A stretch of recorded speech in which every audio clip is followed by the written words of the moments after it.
Hello everyone. Welcome to B technical. हमने start किया था मोस्ट इम्पोर्टेंट क्वेश्चन सीरीज़, वो टॉपिक वाइज था. तो कल के लेक्चर में अगर आप मेरे चैनल पे जाकर देखेंगे, डिस्क्रिप्शन बॉक्स में आपको वो मिल जाएगा. तो कल हमने ILD टॉपिक चूज किया था, इन्फ्लुएंस लाइन डायग्राम, जो कि ब्रिज डिज़ाइन में बहुत इंपॉर्टेंट टॉपिक होता है स्ट्रक्चर एनालिसिस का. और उस पर कुछ क्वेश्चंस हमने डिस्कस किए थे. तो प्रीवियस क्लास के लिए आप हमारे चैनल पे जाके देख सकते हैं. Today will start matrix method of structure analysis. So today's topic is matrix method. So आज हम मैट्रिक्स मेथड से कुछ क्वेश्चंस देखेंगे. पहले इसके बेसिक्स को देख लेते हैं. कुछ बेसिक होते हैं कि मैट्रिक्स मेथड होता क्या है ना, कौन कौन से मेथड्स आते हैं मैट्रिक्स में. और फिर उस पर बेस्ड हमारा जो स्पेशल क्वेश्चन सीरीज़ है उस पर कुछ क्वेश्चन हम करेंगे जो कि आपको आपके डाउट भी क्लियर कर देंगे, कॉन्सेप्ट भी क्लियर कर देंगे, और वो क्वेश्चंस जो डिफरेंट कॉम्पिटिटिव एग्जाम में आ चुके हैं और उसके आने की प्रोबेबिलिटी मैक्सिमम है. तो चलिए देखते हैं.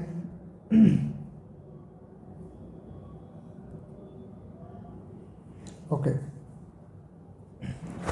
तो लेट्स स्टार्ट टुडेज़ क्लास. तो पहले हम जान लेते हैं थोड़ा सा बेसिक्स कि मैट्रिक्स मेथड के बारे में. Matrix method is analysis for structure, है ना. इनडिटर्मिनेट स्ट्रक्चर के एनालिसिस के लिए हम एक मेथड्स यूज करते हैं, दैट इज़ मैट्रिक्स मेथड. तो इसके अंदर दो मेथड आते हैं. One is called as flexibility method and other is called as stiffness method. So flexibility methods is also called, this is also called force method. This is also called force method. इसको force method भी कहते हैं. And stiffness method is also called displacement method. It is also called displacement method, है ना. Displacement method या stiffness method. Okay, so force method comes under flexibility and displacement method comes under stiffness. So stiffness, we all know that stiffness, as this is denoted by K and flexibility is denoted by F. So there is a relation between stiffness and flexibility, that flexibility is inversely proportional to stiffness, and stiffness we called as stiffness is कि K is equal to F upon delta, means unit reflection के लिए कितना force generate होगा, that is called as stiffness. Okay, and that's inversely proportional to stiffness is flexibility, means unit force के लिए कितना displacement होगा, that is the flexibility. This is the basic concept of flexibility and stiffness. Okay, so now some important things related to this topic is that कि suppose what are the types of displacement. Okay, so different type of displacement, there is a special formula, है ना, that you can already derive, okay, for flexibility as well as for stiffness. Okay, so first we consider that if type of displacement is axial. Okay, suppose this is a bar having area is A and length is L, and if F is the axial force applied on this bar, then what is the displacement in axial direction. तो axial displacement क्या हो जाएगा, PL upon AE, है ना. क्या होगा इसका deflection, delta L अगर निकालूं तो PL upon AE. So P is equal to 1, that is unit force के लिए होगा ना, तो P is equal to 1. So axial displacement के लिए जो फ्लेक्सिबिलिटी होगी, फ्लेक्सिबिलिटी की वैल्यू क्या हो जाएगी, F is equal to L upon AE, है ना. और सिमिलरली अगर मैं स्टिफनेस बोलूँ तो मैं क्या बताया, इसका इन्वर्सली प्रोपोर्शनल होता है ना. Flexibility inversely proportional to stiffness. आप यहाँ पे देख सकते हैं flexibility inversely proportional to stiffness. तो ये L अपॉन AE, तो इसकी वैल्यू क्या हो जाएगी, AE अपॉन L. सिमिलरली अगर ट्रांसवर्स है तो ट्रांसवर्स में दो केस आ जाएगा. एक हम कहेंगे कि फार एंड फिक्स्ड है या फार एंड हिंज है. सपोज ये एक बीम है, इसका फार एंड क्या है, फिक्स्ड है. अब मैं ये वाले अगर आप देखेंगे तो ये वाले एंड क्या है, मैं कलर चेंज कर दे रहा हूँ, ये वाला एंड क्या है, फिक्स्ड है. तो फार एंड जब फिक्स्ड होगा तो स्टिफनेस की वैल्यू क्या हो जाएगी, that is PL³ upon 12EI, that is P is equal to 1 means L³ upon 12EI. जब फार एंड फिक्स्ड हो तो इफ जो फ्लेक्सिबिलिटी है उसकी वैल्यू क्या हो जाएगी, L³ upon 12EI. Okay, so that stiffness is inversely that is 12EI upon L³. Similarly when far end is hinged, जब फार एंड हिंज्ड होगा, है ना, तो ये डिराइव करके आता है, ये मैं डायरेक्टली आपको स्टैंडर्ड फॉर्म में बता रहा हूँ, आप डिराइव भी कर सकते हो। ओके, कि सपोज करो यहाँ पे ये मोमेंट डिफ्लेक्शन ये डेल्टा आ गया, तो डेल्टा के लिए डिफ्लेक्शन के लिए मोमेंट क्या हो जाएगा 6EI upon 6EI upon L square, इस साइड आएगा, एंड इस एंड के लिए 6EI अपॉन एल स्क्वायर, तो ये 6EI अपॉन एल स्क्वायर और ये 6EI अपॉन एल स्क्वायर, तो इसके लिए कितना जनरेट होगा, that is 6EI upon L square होगा, और plus 6EI upon L square divided by L, तो that is 12EI upon L cube, है ना, और उसी का उल्टा ले लो तो एल क्यूब अपॉन 12EI, तो यहाँ से आता है निकल के। ठीक है, दूसरा कह रहा है बी पार्ट में कि फार एंड इज हिंज, अगर फार एंड हिंज है, फिक्स है तो एल क्यूब अपॉन 12EI, और अगर हिंज है फार एंड तो क्या हो जाएगा, हिंज पे क्या होता है मोमेंट जीरो, तो ये वाला तो जीरो हो जाएगा। ओके, और सिर्फ ये वाला पार्ट रहेगा, तो ये कितना हो जाएगा आपका, फार एंड अगर हिंज होता है तो 3EI अपॉन एल, है ना, यानी 6EI एल स्क्वायर जो इसको कवर करेगा डिवाइडेड बाय 2, है ना, 2 इंटू एल, तो that will be 3EI upon L cube, है ना। जब कभी भी वैसे भी आप पढ़े होंगे मोमेंट डिस्ट्रीब्यूशन मेथड में भी हम पढ़े हैं, दैट इज अगर फार एंड फिक्स्ड है और फार एंड हिंज है, तो जब भी हिंज रहता है that is 3EI by L. Okay, तो इस केस में क्या आ जाएगा एल क्यूब, बस ये ध्यान रखना है आपको, क्योंकि 6EI upon L square divided by L, जो दोनों को जोड़ेंगे एक साइड जीरो है, तो ये टोटल क्या हो जाएगा एल क्यूब हो जाएगा, है ना, जैसे इस केस में एल क्यूब आया, इसी केस में भी एल क्यूब। तो फार एंड जब हिंज रहेगा, यहाँ पे हिंज होगा, इसको मैं थोड़ा चेंज कर देता हूँ, यहाँ पे क्या होगा hinged, far end is hinged, तो in that case that is L cube upon 3EI is the flexibility and 3EI upon L cube is the stiffness. Now third one is the bending and flexure के case में, bending और flexure के case में, है ना, इसमें भी दो केस आएगा, जब फार एंड फिक्स्ड है, जब फार एंड फिक्स्ड है और जब फार एंड हिंज है। तो जब फार एंड फिक्स्ड है तो उस केस में जब हम एम यहाँ पर अप्लाइड मोमेंट एम लगा रहे हैं, तो उसके लिए क्या हो जाता है 4EI upon L, that is stiffness, है ना। देखो ML अपॉन 4EI ये होगा रोटेशन, अगर रोटेशन की बात करें तो ML अपॉन 4EI, तो m by theta is the stiffness, तो m by theta is the stiffness means 4EI upon L, और इसका उल्टा हो जाएगा L upon 4EI, L upon 4EI, या वैसे देखें तो theta is equal to ML upon 4EI, और उधर m डिवाइड कर देंगे तो आपको क्या मिल जाएगा फ्लेक्सिबिलिटी। तो इस केस में जब फार एंड फिक्स्ड होगा तो L अपॉन 4EI और 4EI अपॉन एल, जस्ट उसका रिवर्स हो जाएगा, और जब हिंज होगा तो 3EI बाय एल और L अपॉन 3EI, ये तो आपको पता ही है। ओके, तो जब हिंज होगा तो L अपॉन 3EI, बस ये देखना है आपको। और लास्ट केस है टॉर्शनल का, कि जब टॉर्शनल का इफेक्ट आएगा तब क्या होगा, तो टॉर्शनल के इफेक्ट के कारण क्या हो जाएगा, तो फ्लेक्सिबिलिटी होगी L upon GK and GK upon L, ये हो जाएगा स्टिफनेस। अब GK यहाँ पे क्या हो जाता है, दैट इज टॉर्शनल रिजिडिटी। आप सारे देखें, GK is called torsional, torsional rigidity, GK is torsional rigidity, and EI क्या है, EI is the flexural rigidity, flexural rigidity, EI is the flexural rigidity.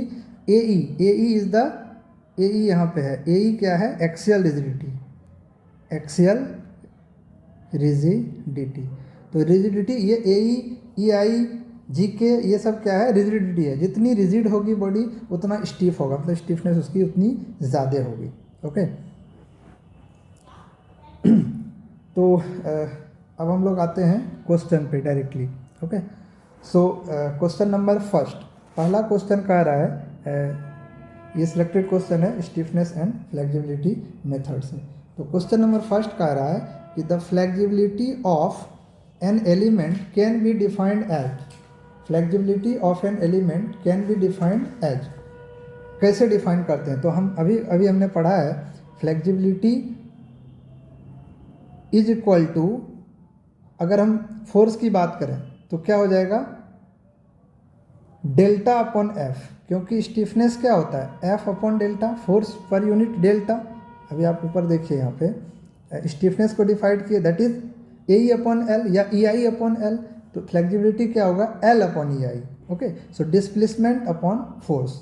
Okay, या फिर इसको ऐसे भी लिख सकते हो एल अपॉन ई आई, नहीं ई आई अपॉन एल स्टिफनेस के केस में, और इसके केस में एल अपॉन ई आई, एल अपॉन ई आई मतलब क्या है डिस्प्लेसमेंट अपॉन एफ। तो अब ऑप्शन पढ़ते हैं, flexural moment per unit rotation, यानी मोमेंट पर यूनिट रोटेशन, तो ये क्या हो जाएगा मतलब डिस्प्लेसमेंट नीचे आया, फोर्स ऊपर है, तो ये स्टिफनेस हो जाएगा ना कि फ्लेक्सिबिलिटी। ठीक है, तो पहला तो नहीं होगा। दूसरा कह रहा है रोटेशन पर यूनिट मोमेंट, मतलब थीटा पर यूनिट मोमेंट, तो ये करेक्ट है, ऑप्शन बी करेक्ट है। तीसरा कह रहा है flexibility per unit torsion, flexibility per unit torsion, ये तो नहीं होगा, है ना, ये नहीं होता है, तो सी गलत हो गया। नन ऑफ दी, यानी A B is the correct option for question number 1, B is the correct option for question number 1। ये क्वेश्चन आपको आ चुका है, ठीक है, मैं आपको बता देता हूँ, ये क्वेश्चन आया है पंजाब पीएससी में, और भी ईएस में भी एक बार पूछ चुका है। ठीक है, Punjab PSC. Question number 2, which of the following statement is true with regarding to flexibility method of structural analysis? Flexibility method of structural analysis के रिगार्ड में कौन सा कथन सही है? So the method is use to analyse determinate structure, the method is use to analyse determinate structure, नहीं, determinate के लिए नहीं यूज होता है। Next, the method is use only for manual analysis of indeterminate of flexible structure, नहीं, ये भी नहीं है, मैनुअल एनालिसिस सिर्फ फ्लेक्सिबल स्ट्रक्चर का नहीं होता है ना, यहाँ रिजिड स्ट्रक्चर हो या फ्लेक्सिबल उससे मतलब नहीं है। सो ऑप्शन सी है, the method is used only for analysis of flexible structure, ऐसा कुछ भी नहीं है। So the method is used for analysis of indeterminate structure with lesser degree of static indeterminacy, so D is the correct. अब आप देखिए, अभी मैंने आपको बताया कि फ्लेक्सिबिलिटी मेथड मीन्स क्या, फोर्स मेथड, फ्लेक्सिबिलिटी मतलब फोर्स मेथड, और फोर्स मेथड हम कब यूज करते हैं, जब रिडंडेंसी रिएक्शन ये कम हो, क्योंकि वही उसमें क्या होता है अननोन होता है, तो मतलब ds जब हो लेसर, तो लेसर किससे, dk से, ds is less than dk। और स्टिफनेस कब यूज करेंगे, स्टिफनेस कब यूज करेंगे, जब dk जो है वो लेस हो ds से, है ना, जब dk जो है वो लेस हो ds से, मतलब dk की वैल्यू कम हो डिग्री ऑफ स्टैटिक से, तब यूज करेंगे स्टिफनेस मेथड, और फ्लेक्सिबिलिटी मेथड जब ds। So correct option is option number D. when a unit rotation is given at end A of beam shown in figure, the moment produced at end B will be, तो A पे आपको कह रहा है कि unit rotation दे रहे हैं, तो B पॉइंट पे कितना मोमेंट प्रोड्यूस होगा, तो जब आप यहाँ पे देते हैं तो क्या अप्लाई करते हैं आप, 4EI अपॉन एल, है ना, तो जब यहाँ पे यूनिट रोटेशन दे रहे हैं तो मोमेंट ml अपॉन 4EI, तो क्या हो जाएगा 4EI अपॉन एल, तो उसके अदर साइड में क्या आ जाएगा 2EI अपॉन एल, तो B पे पूछ रहा है, तो B पे क्या हो जाएगा 2EI upon L. So correct option is option number A, correct option is option number A. So इसका आंसर ए जो हो जाएगा करेक्ट हो जाएगा। Now question number 4, question number 4 कह रहा है कि the order of the flexibility matrix for a structure is, flexibility matrix है ना, आपको देखना है मैट्रिक्स कौन सा है, फ्लेक्सिबिलिटी है स्टिफनेस है, तो कोई भी हो इसका ऑर्डर जो होता है जो अननोन रहता है उसके बराबर हो जाता है। तो फ्लेक्सिबिलिटी में अननोन क्या होगा, अननोन होगा रिडंडेंट, फ्लेक्सिबिलिटी में अननोन क्या होगा, that is redundant, that is reaction, support reaction, है ना, फोर्स, ये जो होगा अननोन होगा, तो उसके बराबर हो जाता है ऑर्डर ऑफ द मैट्रिक्स। अगर 2 है तो 2/2, 4 है तो 4/4, इस तरह से हो जाएगा, राइट। सो ऑप्शन पढ़ते हैं, equal to the number of redundant force, equal to the number of redundant force, okay, ये सही लग रहा है ए। दूसरा है कि दूसरा है more than the number of redundant force, नहीं, उससे ज़्यादा नहीं होता है। तीसरा है less than the redundant force, ये भी नहीं है, कम भी नहीं हो सकता है। Equal to the number of redundant force plus 3, ऐसा कुछ भी नहीं है ना, तो उसके बराबर हो जाता है। So correct option is option number A, option number A इसका जो होगा वो करेक्ट आंसर हो जाएगा। Now question number 5, question number 5 कह रहा है कि for a linear elastic frame कोई लीनियर इलास्टिक फ्रेम है, if the stiffness matrix is double, stiffness matrix को डबल कर दे रहे हैं with respect to the existing stiffness matrix, the deflection of the resulting frame will be, उसके resulting deflection क्या हो जाएगा, तो resulting deflection twice the existing value, half the existing value, the same as the existing value और indeterminate value. तो देखिए अभी आपको मैंने बताया कि ये किसका पूछ रहा है, स्टिफनेस मैट्रिक्स का। तो स्टिफनेस का डिफिनेशन मैंने आपको बताया कि स्टिफनेस का डिफिनेशन क्या होता है कि K is equal to F upon delta. तो K is equal to F upon delta, यानी यूनिट डिस्प्लेसमेंट के लिए कितना फोर्स आएगा। तो इसलिए मैं कह सकता हूँ कि delta is equal to F upon K, delta is equal to F upon K. अब क्या कर रहा है, स्टिफनेस को डबल कर दे रहे हैं, तो मान लो डेल्टा डैश हमें निकालना है ना, तो delta dash is equal to, force तो वही रहेगा, स्टिफनेस को डबल कर दे रहे हैं, तो 2 टाइम्स के, तो means delta dash is equal to, अब एफ बाय के क्या है, डेल्टा है, तो मैं कह सकता हूँ कि delta dash is equal to delta upon 2, तो क्या हो जाएगा इसका हाफ, तो delta dash is the half of the existing, half of the existing delta. तो इसका क्या आंसर हो जाएगा, option B. Option B is the correct answer for question number 5, half of the existing value. Okay, now question number 6, the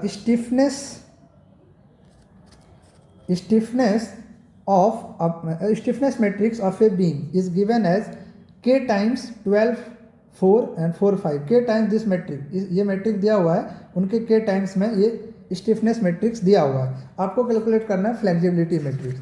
तो आप अब जानते हैं कि फ्लेक्सिबिलिटी मैट्रिक्स यानी flexibility is equal to 1 upon K, यानी flexibility inversely proportional to stiffness. तो flexibility is inversely proportional to stiffness. It means that कि अगर हमको स्टिफनेस मैट्रिक्स दिया हुआ है तो मैं उसका फ्लेक्सिबिलिटी मैट्रिक्स कैसे निकालूंगा, तो उसके इन्वर्स ले लेंगे। तो सपोज करो मैं इसको मैट्रिक्स बोल दिया कि कौन सा स्टिफनेस दिया, यानी एस इज इक्वल टू दिया हुआ है के टाइम्स 12 4 एंड 4 5, सो 12 4 एंड 4 5 ये दिया हुआ है स्टिफनेस मैट्रिक्स। तो फ्लेक्सिबिलिटी मैट्रिक्स क्या हो जाएगा, that is S inverse, S का इन्वर्स ले लो आप, वो फ्लेक्सिबिलिटी मैट्रिक्स होगा। तो इन्वर्स कैसे निकालते हैं, किसी भी चीज़ का इन्वर्स क्या होता है, इन्वर्स होता है कि S inverse is equal to, मैं लिख सकता हूँ एडजॉइंट ऑफ एस। तो यहाँ के बोला हूँ तो के ही बोलते हैं अपन, एस में थोड़ा कन्फ्यूजन हो जाएगा, ठीक है। तो ये हो जाएगा आपका के डैश बोल देता हूँ, है ना, के डैश। तो के डैश का इन्वर्स हो जाएगा। तो एडजॉइंट ऑफ के का एडजॉइंट निकाल लेंगे अपन, divided by matrix determinant of K का डिटर्मिनेंट ऑफ के, ठीक है। तो यहाँ पे के मतलब के डैश, तो के डैश। तो इसका एडजॉइंट निकाल लीजिए और डिटर्मिनेंट निकाल लीजिए, दोनों डिवाइड कर दीजिए, तो वो हो जाएगा आपका इन्वर्स। तो वही हो जाएगा flexibility matrix, that is the inverse of stiffness matrix. तो एडजॉइंट अपन कैसे निकालते हैं, किसी भी चीज़ का एडजॉइंट इस मैट्रिक्स का एडजॉइंट निकालना है, तो पहले अपन डिटर्मिनेंट निकाल रहे हैं। डिटर्मिनेंट क्या हो जाएगा, के डैश का डिटर्मिनेंट क्या हो जाएगा, के इंटू के, यानी के square, okay, multiplied by 12 into 5 minus 4 into 4, that is 16। तो ये हो जाएगा के square into 60 minus 16, that is 44। तो के square into 44, this is the stiffness. So adjoint of के क्या हो जाएगा, एडजॉइंट ऑफ के डैश। एडजॉइंट कैसे निकालते हैं, तो एडजॉइंट हम लोग निकालते हैं कि सपोज यहाँ के इंटू 12 4 ये होता है, तो के तो ऐसे ही रहेगा, डायगोनली क्या हो जाएगा, चेंज हो जाएगा, ये 5 आ जाएगा, ये 12 हो जाएगा, और जो नॉन डायगोनल एलिमेंट है उसमें निगेटिव लग जाता है। तो non diagonal element as it is रहेगा बट निगेटिव साइन रहेगा, तो ये इसका एडजॉइंट हो जाएगा। तो हम क्या निकालेंगे, के डैश का इन्वर्स, है ना। तो के डैश का यूनिवर्स क्या हो जाएगा, इसका एडजॉइंट डिवाइड बाई ये, सो के यानी 5 माइनस 4 और 12, सो डिवाइड बाय 44 के स्क्वायर। तो के विल गेट कैंसल, यानी 1 बाय 44 के, इधर आ जाएगा आपका 5 माइनस 4 12, तो 1/44k 5 - 4 12। अब ये जिस ऑप्शन में रहेगा वो आंसर हो जाएगा। तो k/44 12 5, नहीं ये नहीं होगा, देखिए 12 एज इट इज़ है, तो क्या हो जाएगा, ये चेंज हो जाएगा, माइनस माइनस लग जाएगा, तो ये भी नहीं होगा, ये भी नहीं होगा, ये 12 5 सेम है, ये भी नहीं होगा, है ना। तो करेक्ट ऑप्शन इसका क्या हो जाएगा, डी। तो 5 12 -4 -4 1/44k। So correct option is option number D. Now question number 7। Question number 7 कह रहा है sorry, stiffness matrix with reference to the coordinate assigned in the figure below. ये फिगर दिया हुआ है, एक कोऑर्डिनेट 1 है, दूसरा कोऑर्डिनेट 2 है, इसका आपको स्टिफनेस मैट्रिक्स निकालना है। तो स्टिफनेस मैट्रिक्स कैसे निकालेंगे, देखिए अब यहाँ पे ये दिया हुआ है कि कोऑर्डिनेट 1 और 2 है ना। तो स्टिफनेस मैट्रिक्स कैसे निकालते हैं, स्टिफनेस मैट्रिक्स निकालने का है, ठीक है। तो स्टिफनेस मैट्रिक्स कैसे निकालेंगे, तो सपोज करो यहाँ 2 कोऑर्डिनेट है, तो 2 कोऑर्डिनेट असाइंड है, एक है 1 और दूसरा है 2, है ना। तो 1 और 2 दो कोऑर्डिनेट है, तो मतलब इसका मैट्रिक्स क्या हो जाएगा, साइज 2/2, 2/2 का मैट्रिक्स का साइज हो जाएगा। तो जितने अननोन है तो उसके साइज का मैट्रिक्स हो जाता है। तो अब हम निकालेंगे, सपोज करो मैं कह रहा हूँ कि stiffness matrix of column 1, stiffness matrix of column 1, पहले कॉलम का स्टिफनेस मैट्रिक्स क्या होगा, 2/2 का मैट्रिक्स बनेगा। 2/2 का मतलब ये हुआ कि K11 K12 K22 और K21, है ना। K11 K21 K12 K21। तो पहला कॉलम में क्या आ जाएगा अपना, K11 and K22, K11 and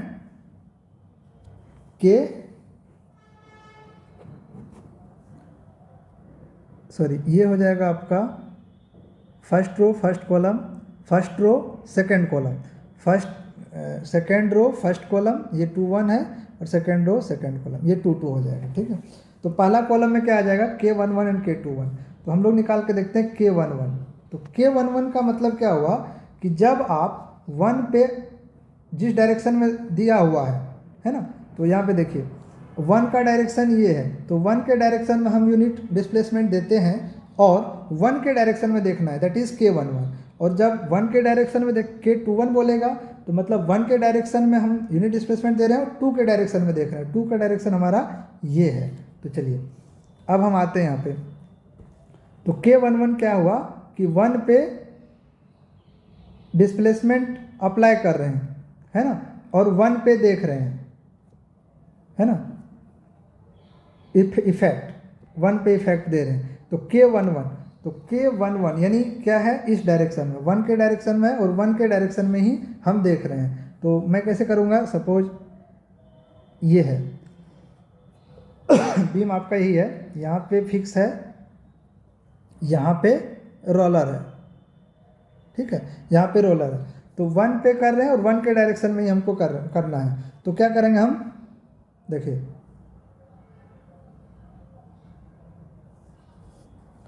तो ये क्या हो जाएगा, इस तरह से डिस्प्लेस होगा, थोड़ा सा कलर चेंज कर लेता हूँ, ब्लैक ले लेता हूँ। तो ये इस तरह से डिस्प्लेसमेंट होगा इसका, तो मतलब ये क्या हो जाएगा, डेल्टा अमाउंट से डिस्प्लेस होगा।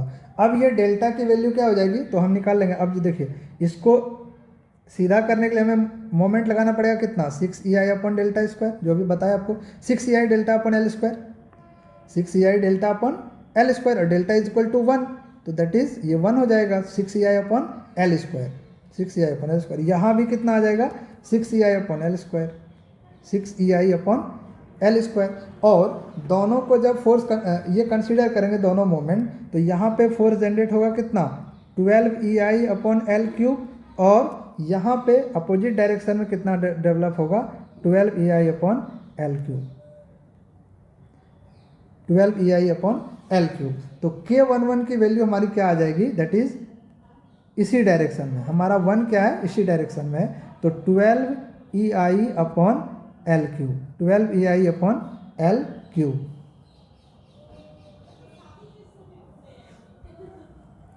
12EI/L3। अब हम क्या करेंगे, K11 हो गया, K21 हम निकालते हैं। तो मतलब डिस्प्लेसमेंट दे रहे हैं 1 के डायरेक्शन में और देखना है हमको 2 के डायरेक्शन में। 2 का डायरेक्शन क्या है, इस टाइप का है।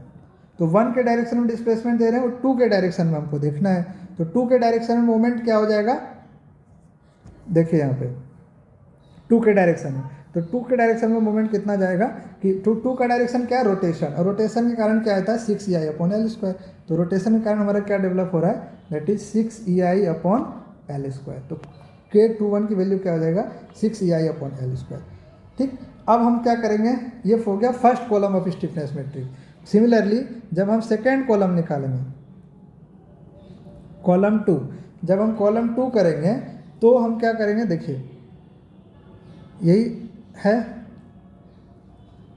यहाँ पे रोलर है, ठीक है। तो कॉलम 2 में जब करेंगे तो सबसे पहले हमें क्या चाहिए कॉलम 2 का, देखिए कॉलम 2 में K12।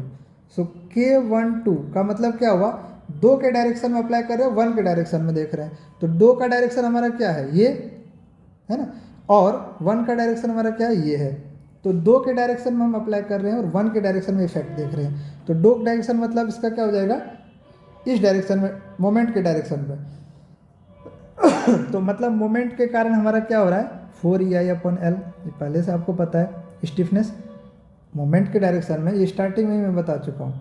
जहाँ पे मोमेंट चाहिए तो रोटेशन के कारण क्या हो जाएगा 4EI/L।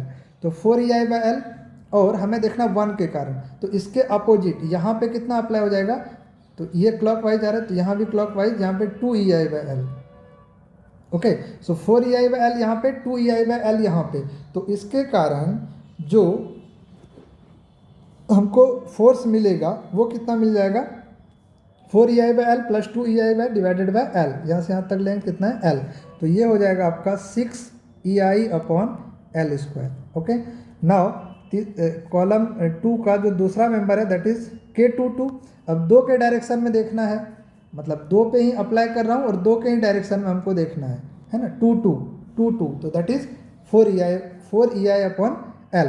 तो देखिए एक तो ये हो जाएगा 4EI/L,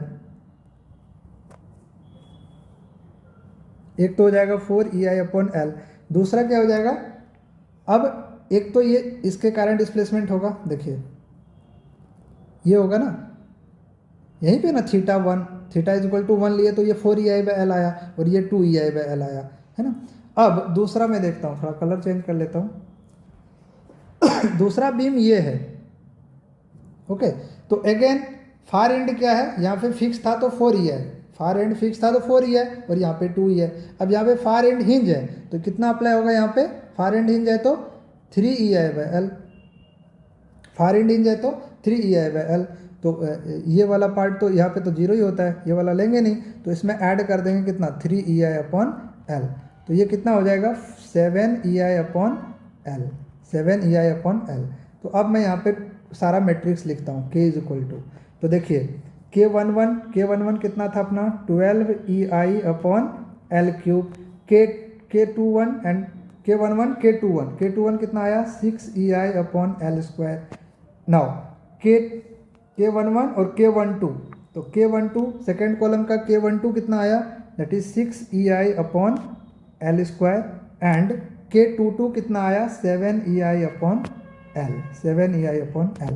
तो अब देख लीजिए 12 6 6 7, तो कौन सा ऑप्शन आ रहा है 12 6 6 7, तो 12 6 6 7 यानी option number B is the correct. 12EI/L², 6EI/L², L² नहीं L³ होगा ये, ठीक है, ये गलत दिया है, 12EI/L³ होगा, ठीक है, 12EI/L³ that is 6EI/L², 6EI/L² and 7EI/L²। So option number B is the correct, तो बी हो जाएगा इसका करेक्ट आंसर। क्वेश्चन नंबर 8 देखते हैं, फ्लेक्सिबिलिटी मैट्रिक्स, इसमें स्टिफनेस था, इसमें फ्लेक्सिबिलिटी है। सो फ्लेक्सिबिलिटी मैट्रिक्स निकालना है of a cantilever beam shown in figure with reference to the ordinates assign. Ordinate दिया हुआ है कि एक 1 वाला जो है वो वर्टिकल है और रोटेशन में है 2 वाला, तो दोनों दिया हुआ है, आपको निकालना है इसकी फ्लेक्सिबिलिटी मैट्रिक्स, ऑप्शन दिया हुआ है आपके सामने। तो फ्लेक्सिबिलिटी मैट्रिक्स, अब इसमें क्या करेंगे हम, इसमें डिस्प्लेसमेंट और स्लोप देखते हैं, थीटा सॉरी और डेल्टा क्या है। तो देखिए इस तरह से बीम है ना, तो एक आपका ये है, एक आपका ये है इस डायरेक्शन में, ठीक है।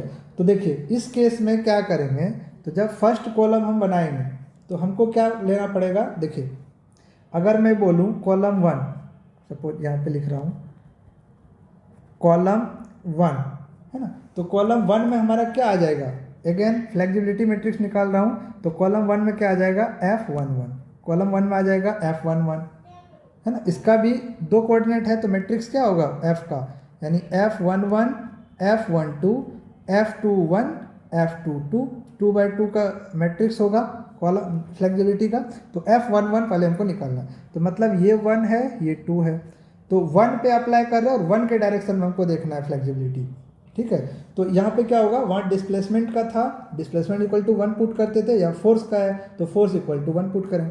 तो सपोज करो 1 पे कोई फोर्स लग रहा है 1 किलो न्यूटन का, तो उसके डिस्प्लेसमेंट 1 के डायरेक्शन में क्या होगा, तो ये क्या जाएगा, ये इस डायरेक्शन में ऐसे इसका डिफ्लेक्शन होगा, है ना।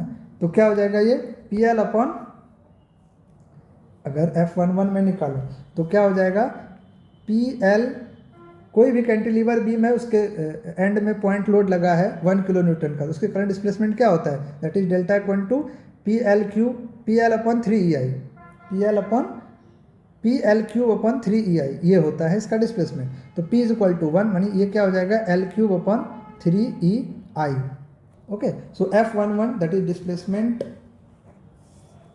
Load applied at 1 and displacement in the direction of 1 के डायरेक्शन में देखना है, तो L³ upon 3EI, okay. Again column 1 का ये F11 हो गया, दूसरा क्या है F21, तो जब 1 पे हमने लोड अप्लाई किया, apply load at 1 and displacement in 2 के डायरेक्शन, 2 के डायरेक्शन में डिस्प्लेसमेंट देखेंगे, तो देखिए कोई भी कैंटिलीवर बीम है ना, उसका यहाँ पे आप 1 किलो न्यूटन का फोर्स अप्लाई किए, तो उसके कारण जो थीटा होगा वो 2 के डायरेक्शन में होगा, तो थीटा मतलब स्लोप क्या होता है ml² upon 2EI, ml² upon 2EI, m is equal to 1 put कर देंगे तो L² अपॉन 2EI, ये हो जाएगा इसका F21 की वैल्यू। सिमिलरली कॉलम 2 की बात करूँ मैं, अगर कॉलम 2, ठीक है, जब कॉलम 2 की बात करें तो क्या आएगा F12, सबसे पहले F12 और F12 की वैल्यू देखिए, तो मतलब F12 का मतलब है कि जब 2 के डायरेक्शन में हम लोड अप्लाई कर रहे हैं और 1 के डायरेक्शन में डिफ्लेक्शन देख रहे हैं, तो 2 के डायरेक्शन में लोड अप्लाई करेंगे मतलब क्या हम अप्लाई कर रहे हैं मोमेंट, है ना, और मोमेंट अप्लाई कर रहे हैं 1 के डायरेक्शन में देख रहे हैं, मतलब हमको क्या देखना है डिस्प्लेसमेंट, है ना। 2 के डायरेक्शन में लोड अप्लाई किया, 1 के डायरेक्शन में देखना है, तो ये क्या हो जाएगा मोमेंटम का साइन हो जाएगा और ये डिस्प्लेसमेंट का हो जाएगा, ठीक है। तो हमको क्या देखना है कि इस मोमेंट के कारण फ्री एंड पे कितना डिस्प्लेसमेंट होगा, तो क्या होता है मोमेंट के कारण ml अपॉन EI, है ना। यानी इसका अगर आप ऐसे मैं यहाँ समझाना चाहूँगा कि ऐसा है, ये मोमेंट एक्ट कर रहा है, तो इसके कारण जो शेप बनेगा बेंडिंग मोमेंट का वो इस टाइप से बनेगा, यहाँ भी m यहाँ भी m। तो हम क्या करते हैं, सपोज इसकी लेंथ L है, तो हम क्या करते हैं इसका एरिया ले लेते हैं, तो वो हमको स्लोप दे देता है, तो एरिया क्या हो जाएगा इसका एरिया, तो ये हो जाएगा m/EI, m/EI डायग्राम का एरिया ले लेंगे, तो m/EI इंटू L इंटू यहाँ से यहाँ तक का लेंथ, एरिया लेते हैं तो स्लोप देता है और मोमेंट ऑफ एरिया लेते हैं तो डिफ्लेक्शन देता है, ठीक है। तो मोमेंट ऑफ एरिया यानी L/2 से डिवाइड कर दें, तो ये क्या हो जाएगा ml² अपॉन 2EI और m is equal to 1 put कर देंगे, तो ये ml² अपॉन 2EI और m की इक्वल टू 1, तो यानी L² अपॉन 2EI, तो F12 की वैल्यू क्या हो जाएगा L² अपॉन 2EI। उसी तरह से जब F22 निकालेंगे आप, तो F22 मतलब क्या हो गया कि ये है 2 के डायरेक्शन में लग रहा है और 2 ही के डायरेक्शन में देखना है हमको, है ना, 2 के डायरेक्शन, इसके कारण स्लोप कितना होगा, तो स्लोप क्या हो जाएगा इसका सिर्फ एरिया ले लीजिए, यानी ml upon EI, m/EI into L, तो ये एरिया हो जाएगा m इक्वल टू 1 पुट कर दीजिए, यानी L अपॉन EI हो जाएगा इसका स्लोप। तो क्या हो जाएगा flexibility matrix F is equal to F11 की वैल्यू कितनी है L³/3EI और F21 की वैल्यू कितनी है L²/2EI। ओके ओके और F12 की वैल्यू क्या है F12 की वैल्यू L²/2EI और F22 की वैल्यू क्या है L/EI। तो देख लीजिए L³ L² देन L²L, तो ऑप्शन में L³ L² L²L, so option number A is the correct. A जो है इसका करेक्ट आंसर हो जाएगा। Okay, so option number A is the correct answer for question number 8। Okay, so question number 9, we'll move to question number 9. This is stiffness matrix with reference to coordinate 1 2 3 as shown in figure below, है ना। अब ये coordinate दिया हुआ है 1, थोड़ा ये लेंदी है लेकिन ये भी क्वेश्चन आ चुका है आपको यूपीपीएससी में पूछ चुका है ना। इससे पहले जो क्वेश्चन था वो ईएस में आ चुका है, ये क्वेश्चन IES में आ चुका है। ठीक है, सारे क्वेश्चन किसी न किसी एग्जाम में आ चुका है जिसको मैं डिस्कस कर रहा हूँ। तो देखिए अब है यहाँ पे 1 2 3 3 कोऑर्डिनेट है, तो स्टिफनेस मैट्रिक्स जो बनेगा, स्टिफनेस मैट्रिक्स बोल रहे हैं ना, हाँ, स्टिफनेस मैट्रिक्स जो बनेगा वो क्या बनेगा 3/3 का मैट्रिक्स बनेगा। के की जो मैट्रिक्स बनेगी वो 3/3। तो आपको पता है 3/3 मतलब K11 K12 K13 इस तरह से बनेगा। ठीक है, फिर K21 K22 K23 K31 K32 K33 इस तरह से मैट्रिक्स बनेगा। तो अब हमको निकालना है कॉलम 1। सबसे पहले कॉलम 1 का हम लोग निकाल लेते हैं। ठीक है, तो हम क्या करेंगे सपोज करो हमको क्या क्या निकालना है K, इसमें जो K होगा that is K11 K12 K13 K21 K22 K23 और K31 K32 K33 ये मैट्रिक्स निकालना है। तो कॉलम 1 का जब मैं करूँगा तो देखिए कॉलम 1, तो कॉलम 1 में क्या करेंगे, देखिए इस तरह से है, आप डायग्राम देख लीजिए। ठीक है, कैंटिलीवर बीम है उस पर अप्लाई हो रहा है, तो ये इस तरह से है। ठीक, तो क्या कह रहा है जब मैं K11 की बात करूं तो 1 पे लगाया यूनिट डिस्प्लेसमेंट और 1 पे इफेक्ट देख रहा हूं, तो 1 हमारा ये डायरेक्शन है और 1 के डायरेक्शन में ही इफेक्ट देख रहा हूं, तो 1 हमारा इस डायरेक्शन में, उसी डायरेक्शन में इफेक्ट देखूंगा। तो मैं क्या कर रहा हूं, इसको रिजिड कर दे रहा हूं, फिक्स एंड कर दिया। तो अब मैं अगर फार एंड फिक्स्ड मानूं तो यहाँ पे कितना अप्लाई होगा 4EI/L और यहाँ पे फिक्स्ड है फार एंड, तो 4EI/L इसको एज्यूम कर लिया मैंने फिक्स्ड है। फिक्स करके फिर हम निकालते हैं, ये रूल होता है स्टिफनेस निकालने का। तो 4EI/L, तो यहाँ पे कितना आ जाएगा 2EI/L, इसका हाफ 4EI/L यहाँ पे, तो उसका हाफ चला जाएगा उधर 2EI/L, तो 1 पे 1 के डायरेक्शन में, तो इसका तो निकल जाएगा 4EI/L। ओके, अब हम जब K21 निकालेंगे, है ना, मतलब 1 पे और 2 के डायरेक्शन में, 2 का डायरेक्शन आपका कौन सा है, देखिए 2 का डायरेक्शन वर्टिकल वाला है, ये वाला डायरेक्शन है 2 का, तो क्या हो जाएगा 4EI यानी 4EI/L plus 2EI/L divided by L यानी 6EI/L², ये हो जाएगा 21 K21 की वैल्यू। और जब ठीक है ये हो जाएगा 6EI/L²। अब देखिए ये इधर है, ये इधर है, तो इसकी डायरेक्शन क्या हो जाएगी अपवर्ड डायरेक्शन, तो ये निगेटिव साइन हो जाएगा, मतलब ये क्या हो जाएगा 6EI/L² इन अपवर्ड डायरेक्शन, है ना। तो अब हम क्या करेंगे, अब मैं करूँगा K31 की वैल्यू, तो 3 का डायरेक्शन हमारा देखिए कौन सा है, 3 का डायरेक्शन एक्सियल में, तो जब आप 1 पे डिस्प्लेसमेंट देंगे 1 के डायरेक्शन में, तो 3 के डायरेक्शन में कुछ नहीं होगा, है ना। 1 के डायरेक्शन ये है और इस डायरेक्शन एक्सियल है, तो एक्सियल डायरेक्शन में क्या होगा, कोई डिस्प्लेसमेंट नहीं होगा, तो ये हो जाएगा 0, K31 की वैल्यू 0 हो जाएगा।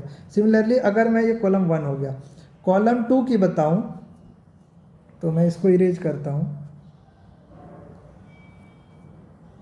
चलो अब मैं आपको बता रहा हूँ कॉलम 2, कॉलम 2 के लिए, तो अगेन देखिए कॉलम 2 के लिए क्या करेंगे, फिर से देखिए ये फिक्स्ड एंड है, तो ये 1 ये 2 और ये 3, तो जब हम 2 के डायरेक्शन में लगा लें, मतलब K11 K21 तो K21 मतलब सॉरी कॉलम 2 का फर्स्ट एलिमेंट K12 है, फर्स्ट एलिमेंट क्या है K12 है, मतलब मैं 2 के डायरेक्शन में अप्लाई कर रहा हूँ यूनिट डिस्प्लेसमेंट और 1 के डायरेक्शन में देख रहा हूँ।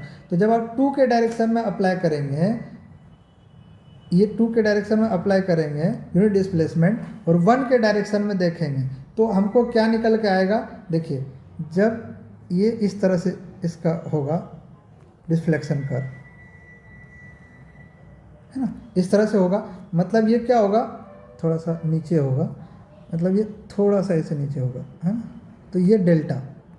ओके, तो मैं क्या करूँगा, सिर्फ 1 के ये पूरा डिस्प्लेसमेंट ये नीचे के नीचे आएगा, तो इसको ऊपर करने के लिए हमें कितना मोमेंट लगाना पड़ेगा, 6EI delta upon L square, delta is equal to 1 हो जाएगा, तो 6EI अपॉन एल स्क्वायर, फिर यहाँ पे भी कितना हो जाएगा 6EI अपॉन एल स्क्वायर, जो कि अभी तक बताया आया आपको, 6EI upon L square, 6EI upon L square.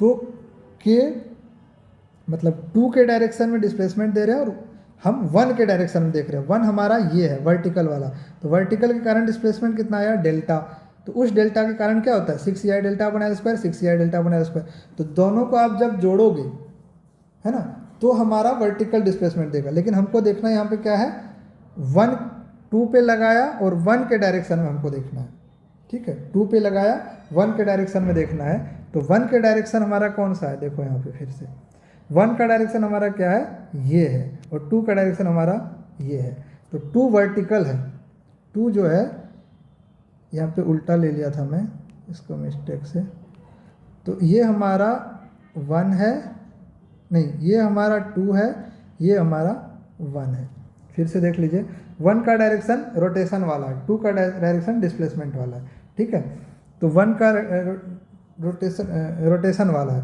तो 1 के डायरेक्शन मतलब 2 के डायरेक्शन में हमने दिया डिस्प्लेसमेंट 1 के कारण निकालना है, तो 2 के डायरेक्शन में डेल्टा हो जाएगा, तो 6EI upon L square, 6EI upon L square K11। अब K22 तो देखिए फिर से मैं यहाँ फ्रेश करके बनाता हूँ, ठीक, तो ये 1 है, ये 2 है, ये 3 है, ऐसा है, ये 3 है, ठीक है, तो जब हमने 2 में अप्लाई किया और 1 के डायरेक्शन में देखा तो क्या आया 6EI अपॉन एल स्क्वायर, अब मैं 2 में अप्लाई कर रहा हूँ, 2 के डायरेक्शन में ही देख रहा हूँ, मतलब K22, हाँ, अब मैं 2 के डायरेक्शन में अप्लाई किया और 2 के डायरेक्शन में ही देख रहा हूँ, तो क्या हो जाएगा, 2 का डायरेक्शन हमारा क्या है, ये बार बार उल्टा ले रहा हूँ मैं, 1 2 3 1 रोटेशन है, ठीक है, देखिए यहाँ पे 1 रोटेशन है, इसलिए थोड़ा गड़बड़ हो रहा है, 1 रोटेशन है, 2 वर्टिकल है ना, 3 ये है, तो देखिए अब 2 के डायरेक्शन में डिस्प्लेसमेंट अप्लाई कर रहा हूँ, 1 के डायरेक्शन में देख रहा हूँ, तो 2 के डिस्प्लेसमेंट किया तो ये इस तरह से आ गया, है ना, तो इसीलिए इसको अप्लाई करने के लिए 6EI delta upon L square, यहाँ पे फिर मोमेंट आ जाएगा 6EI delta upon L square, तो क्या हो जाएगा 6EI डेल्टा और 6EI डेल्टा, इसके कारण जब हम 2 के डायरेक्शन में अप्लाई कर रहा हूँ और 1 के डायरेक्शन में हमको देखना, मतलब रोटेशन के डायरेक्शन में हमको देखना था, तो हमने क्या किया 6EI अपॉन एल स्क्वायर, ये हो रहा है ना, लेकिन जब हम 2 पे अप्लाई करें 2 के डायरेक्शन, तो क्या हो जाएगा, ये वाला फोर्स निकल के आ जाएगा, दैट इज 6EI यानी 12EI upon L square, 12EI upon L cube, not square, L square पहले से, तो एक एल और आ जाएगा तो एल क्यूब हो जाएगा, और जब आप K33 करेंगे तो 3 के डायरेक्शन में K33 नहीं K23 K13 sorry K13 second column है ना, तो K32 हो जाएगा, ये सेकेंड कॉलम है तो K32, मतलब 2 के डायरेक्शन में अप्लाई किया हूँ ना, तो 3 के डायरेक्शन में हमको देखना है, तो 3 के डायरेक्शन में एक्सियल है तो कुछ नहीं होगा, 0, ओके, सो ये हो गया कॉलम 2, और जब कॉलम 3 अप्लाई करेंगे हम, तो इसको फिर से इरेज कर रहा हूँ मैं, देखिए, और जब मैं फिर से इसको दिखा रहा हूँ, इस बार थोड़ा ये देखते हैं, ये था 3 का, ये था हमारा 2 का, और ये था हमारा 1 का डायरेक्शन, ओके 1 2 3, तो अब मैं क्या करूँगा, कॉलम थ्री के केस में देखिए, कॉलम थ्री जब लेंगे तो पहला एलिमेंट क्या है, K13, तो K13 को देखेंगे। तो K13 मतलब 3 पे अप्लाई किया 1 के डायरेक्शन में, तो 3 पे अप्लाई किया 1 के डायरेक्शन में कुछ नहीं होगा क्योंकि एक्सियल है तो 0 हो जाएगा।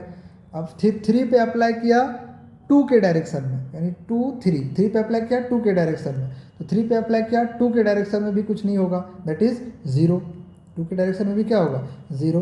अगेन K33 के डायरेक्शन में अप्लाई किया और 3 के डायरेक्शन में ही देखना, तो उसके कारण एक्सेल मैंने आपको पहले बता चुका, दैट इज़ AE/L, स्टार्टिंग में ही बताया था, दैट इज़ KE/L। एक्सेल ही लग रहा है खाली, तो एक्सेल कारण क्या होगा, AE/L। तो अब आप सारे देख लीजिए, K11 यानी 4 - 6 0 6 12 0 0 0 AEL। तो देखिए 4 6 0 6 0 6 12 0 0 0 A, तो option number A is the correct. आप मैच कर लीजिए, ऑप्शन नंबर ए करेक्ट है। और लास्ट क्वेश्चन है आज के क्लास का, that is question number 10। For a stable structure one of the important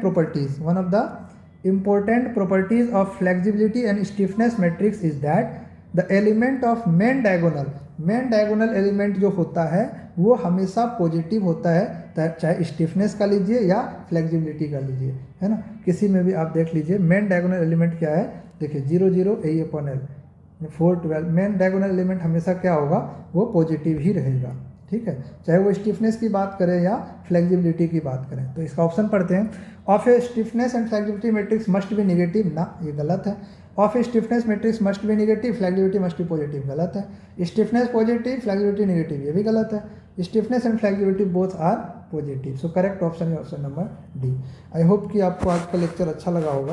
तो थोड़ा सा डिफ़िकल्ट टॉपिक है, आप समझने की कोशिश कीजिए, है ना, कि स्टिफनेस है तो उसको किस तरह से निकालना है, फ्लेक्सिबिलिटी है तो उसको किस तरह से निकालना है। स्टिफनेस में हम डिस्प्लेसमेंट को 1 करते हैं, रोटेशन को 1 करते हैं, और फ्लेक्सिबिलिटी में हम फोर्स को 1 करते हैं, ठीक है। फोर्स के कारण देखते हैं क्या इफेक्ट आ रहा है, यानी डिस्प्लेसमेंट या रोटेशन क्या आ रहा है, वहाँ हम क्या करते हैं, डिस्प्लेसमेंट या रोटेशन के कारण क्या हो रहा है वो देखते हैं, ठीक है। तो दोनों में थोड़ा सा डिफरेंस है। आई होप कि आपको बहुत क्लियर भी हुआ होगा कॉन्सेप्ट भी, और अच्छे अच्छे क्वेश्चन मैंने डिस्कस किया। तो लाइक कीजिए और शेयर कीजिए, थैंक यू। नेक्स्ट टॉपिक फिर से देखते हैं कौन सा लेंगे, तो कोई ना कोई अच्छा टॉपिक आपके लिए लेके आऊँगा। Okay, bye bye, take care.